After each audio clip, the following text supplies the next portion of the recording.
मुस्लिम समाजावर होणाऱ्या धार्मिक अत्याचाराविरोधात काल सांगली येथे मुस्लिम बांधवांनी एकत्र येऊन मूक मोर्चा जिल्हाधिकारी कार्यालयावर नेला। की तादाद में आप सब लोग आए इस काम को अंजाम देने के लिए आपकी ताकत, आपकी मेहनत और आपकी दुआओं की जरूरत थी। वो आपने एक इतने बड़े मजमे को लाकर यहाँ की हुकूमत को हमने दिखाया कि अन्याय के खिलाफ काम करने वाले हमारी भी मुस्लिम नौजवान हैं। और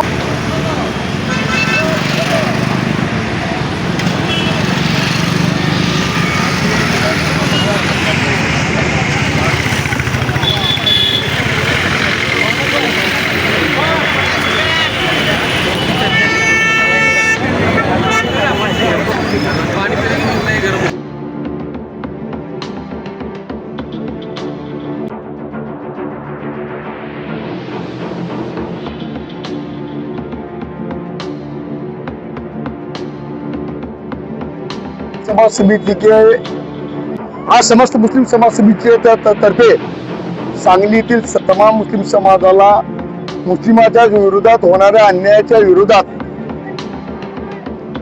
प्रशासनाला निवेदन देऊन जागे करण्यासाठी सांगलीतील बहुत सारे मुस्लिम समाज एकत्र येऊन आज कलेक्टरला निवेदन देण्यासाठी आलो।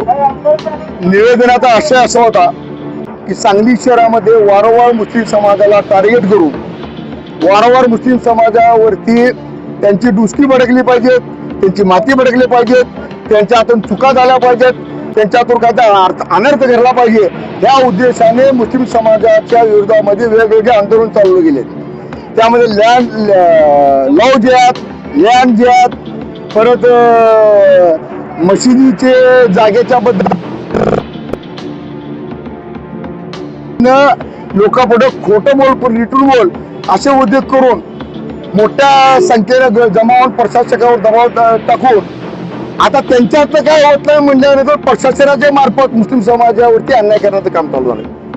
परवा 25/5/2026 रोजी एका रात्रीमध्ये प्रशासनाने कुठलीही नोटीस न देता कोर्टामध्ये केसेस चालू असताना रात्री 1:30 वाजता कारवाई चालू केली आणि त्या रात्रीच्या 1:30 वाजताच्या कारवाईमध्ये एका रात्रीमध्ये मुस्लिम समाजाच्या धार्मिक कामासाठी उपयोगाला येणाऱ्या 3 वस्तू तिने पाडल्या। त्यांना कुणीतरी विचारला पाहिजे, त्यांना कोणतरी जाब विचारला पाहिजे या उद्देशाने आज आम्ही सर्व तमाम सांगली शहरातले जास्तीत जास्त लोकांनी एकत्र येऊन कलेक्टरला निवेदन दिलेलं आहे की आमच्यावरती संघटनेचा जातीवाद आणि त्याच्यानंतर प्रशासनाचा जो जातीवाद चालू आहे तो ताबडतोब थांबून द्यावा आणि आम्हाला न्याय देण्यात यावा अशी आम्ही आता मागणी कलेक्टर ऑफिसकडे केलेली आहे। सांगली प्रहार न्यूज चॅनलसाठी मुख्य संपादिका नीता पाटील।